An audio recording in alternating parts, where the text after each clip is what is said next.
নতুন নির্বাচক প্যানেলের ঘোষিত ১৫ সদস্যের টি-20 বিশ্বকাপ দলকে সেরা বলে মন্তব্য করেছেন মিনহাজুল আবেদীন নান্নু।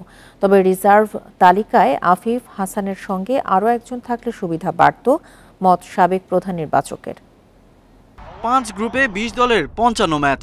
যুক্তরাষ্ট্র আর উইন্ডিজের ভেন্যুতে জুনে শুরু টি-20 বিশ্বকাপের নবম আসর।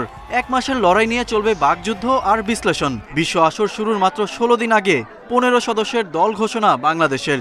বিলম্ব হলেও সেরা 15 জনের ভারসাম্যপূর্ণ দল নির্বাচন করেছে বিসিবি। ক্রিকেটারদের এই পুলটা দীর্ঘদিন ধরেই প্রক্রিয়ার মধ্যে রেখেছিল নান্নু বাশারদের প্যানেল। বিশ্বকাপ দল দেখে তাই স্বস্তি প্রকাশ সাবেক প্রধান নির্বাচকের। গত 1.5 বছর কিন্তু আমরা এই প্রসেসের মধ্যে ছিলাম, এই খেলোয়াড়দের নিয়ে কিন্তু দ্বিপাক্ষিক সিরিজগুলি নিয়ে আমরা আগাচ্ছিলাম এবং এদেরকে কিন্তু ওইভাবে তৈরি করা হয়েছিল যার সামনে এই বিশ্বকাপটা চিন্তা ভাবনা করে। তো ওই প্লেয়ারদের থেকে কিন্তু আমাদের যে পুল করা আছে 7 জন্য, ওখান থেকে কিন্তু খেলোয়াড় নেওয়া হতো। তবে রিজার্ভ তালিকায় আরও একজনকে রাখলে ভালো হতো বলছেন নান্নু। রিজার্ভের আরেকটা খেলোয়াড় রাখা উচিত ছিল, এখানে মুসাদ্দিককে চিন্তা করে রাখা উচিত ছিল, কারণ ফার ইস্টে খেলা আছে, কারো কোনো ইনজুরি প্রবলেম হলে, কোনো ব্যাটসম্যানের যদি অলরাউন্ডারের কারো কিছু হয়, ইমিডিয়েট রিপ্লেসমেন্টের জন্য। ইনজুরি থেকে ফেরা সাইফুদ্দিন জিম্বাবুয়ে সিরিজে প্রথম 3 ম্যাচে 7 উইকেট নিলেও ডেথ ওভারে আস্থা অর্জন করতে পারেননি নির্বাচকদের।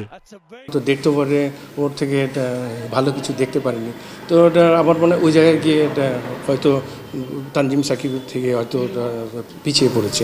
এটা সাইফুদ্দিনের জন্য ব্যাড লাকই বলতে পারেন। যুক্তরাষ্ট্রের ভিন্ন ভিন্ন কন্ডিশন আর উইন্ডিজের বৈচিত্র্যময় ভেন্যুতে সামর্থ্য অনুযায়ী সেরা পারফরমেন্স করার চ্যালেঞ্জ টাইগারদের। বৈশ্বিক আসরে লাল সবুজদের সম্ভাবনা দেখছেন নান্নু। Ghalib Hasan, independent news.